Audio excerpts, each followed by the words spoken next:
बिस्मिल्लाहिर्रहमानिर्रहीम। Dear student, अस्सलाम वालेकुम। रिव्यू एक्सरसाइज 3 है और इसका क्वेश्चन नंबर 11 अभी हम करेंगे। इसमें क्या लिखा हुआ है, given that f of x is equal to A x plus b. ये एक फंक्शन दिया हुआ है, ठीक है, where a and b are constant numbers, और इसमें जो ए और बी है ये कांस्टेंट नंबर है। If f of -2 is equal to 3, यानी वो कहते हैं अगर इस फंक्शन में -2 अप्लाई किया जाए तो वो 3 के इक्वल आता है। And if f of 4 is equal to 10, यानी अगर इसमें 4 अप्लाई करवाएं तो वो 10 के इक्वल आता है। Then find a and b, यानी अगर ऐसा है तो फिर हमें ए और बी की जो वैल्यूज है उनको फाइंड करना है। तो स्टूडेंट सबसे पहले हम इसका फंक्शन लिखते हैं कि वो क्या है जी। वो है एफ ऑफ एक्स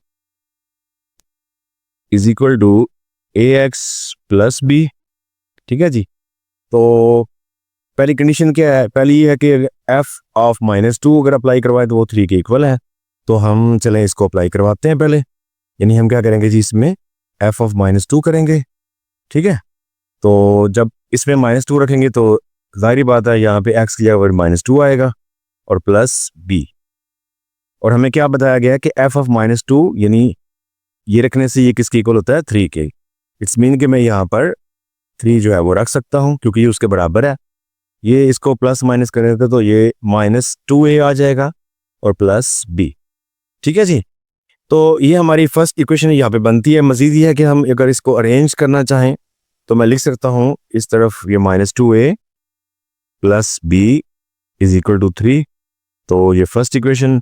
और अगर आप इस तरह नाम भी लिखना चाहें तो आपकी मर्जी है, ठीक है। इसके बाद दोबारा हम फंक्शन लिखते हैं और फिर इसको 4 अप्लाई करवाते हैं इस पर जी। F of x is equal to A x plus B. तो अब इसमें अगर हम 4 अप्लाई करवाएं तो क्या आएगा जी, यहाँ पर एफ ऑफ 4 आ जाएगा। एक्स की जगह पर यहाँ पे भी 4 प्लस बी, तो ये एफ ऑफ 4 किसकी इक्वल है, 10 के जी। यहाँ पे 10, ये आ जाएगा 4a या a4 जो भी आप कर लें प्लस बी। मजीद अगर हम इसको इस तरह लिख लें कि 4a plus b is equal to 10 तो भी हम लिख सकते हैं, और ये इक्वेशन 2 है। ओके जी। अब हमारे पास 2 इक्वेशंस बन चुकी हैं। इसमें हमें नजर आ रहा है ये -2a है, ये 4a है, और ये b है, और ये भी सिंपल b है। तो ये b आपस में जो है वो कैंसिल हो सकते हैं अगर इनके साइन अपोजिट हो तो। अब साइन तो इनके सेम है, प्लस है, दोनों प्लस है। तो अगर साइन सेम हो स्टूडेंट तो दोनों इक्वेशन को हम सबट्रैक्ट करते हैं, ठीक है। और अगर साइन अपोजिट हो तो फिर हम ऐड करते हैं। तो मैं यहाँ पे लिखूंगा बाय सबट्रैक्शन, ठीक है। मैं यहाँ पे लाइन लगा लूं, बाय सबट्रैक्टिंग, ठीक है, equation 1 from 2, equation 1 from equation 2। चलो जी, 1 को हम 2 में से निकाल देते हैं, तो पहले 2 लिखेंगे।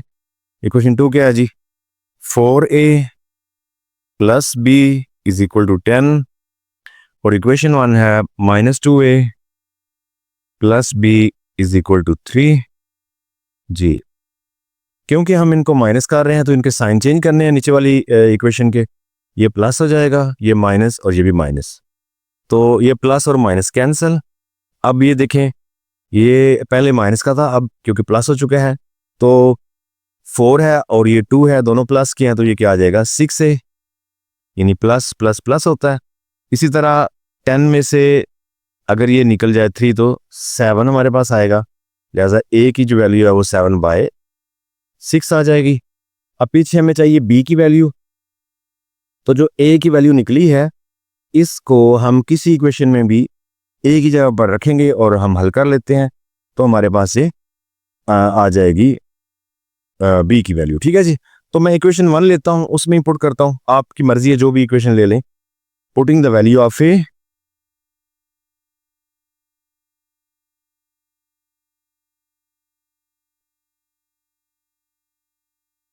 a इन इक्वेशन 1, तो 1 इक्वेशन में हम इसकी वैल्यू पुट करते हैं। वो क्या है जी, 1 equation -2a plus b is equal to 3। तो अब यहाँ पर हम क्या करते हैं जी, -2 ए की वैल्यू क्या आई थी 7/6 plus b is equal to 3, तो ये 2 इस पे कटता है जी, 2 इस पे कट गया तो 2 3 आर 6 होता है, 3 इधर आ गया, यानी ये आ जाएगा जी -7/3 plus b is equal to 3। अब ये जो -7/3 है इसको बराबर किस तरफ ले आए तो क्या होगा, तो स्टूडेंट ये होगा b is equal to 3 plus 7/3। इनका एलसीएम करें तो हमारे पास एलसीएम 3 आता है, क्योंकि एक ही डिनोमिनेटर है तो वही एलसीएम में आ जाएगा। अब इसका डिनोमिनेटर है ही नहीं, अगर होता तो उसको हम इस पर डिवाइड करते, अदरवाइज अब इसको डायरेक्ट मल्टीप्लाई करेंगे 3 को 3 से तो ये आ जाता है 9, और ये एलसीएम और डिनोमिनेटर जो है वो सेम है, लिहाजा अगर इसको डिवाइड भी करेंगे तो 1 आएगा, 1 को 7 से मल्टीप्लाई करने से 7 ही रहता है। तो आप बिल्कुल अगर एलसीएम और डिनोमिनेटर सेम हो तो ऊपर वाली वैल्यू वही लिख सकते हैं 7, ठीक है जी। अब 9 और 7 को ऐड करें तो क्या आता है जी 16, b इज इक्वल टू 16/3, तो ये कैंसिल नहीं होता, लिहाजा ये b की वैल्यू ये a की थी, ठीक है जी, और ये आपके पास b की वैल्यू आ गई है 16/3, वो थी 7/6 a की वैल्यू और ये 16/3 है। तो इस तरीके से क्वेश्चन नंबर 11 जो है वो क्लोज होता है।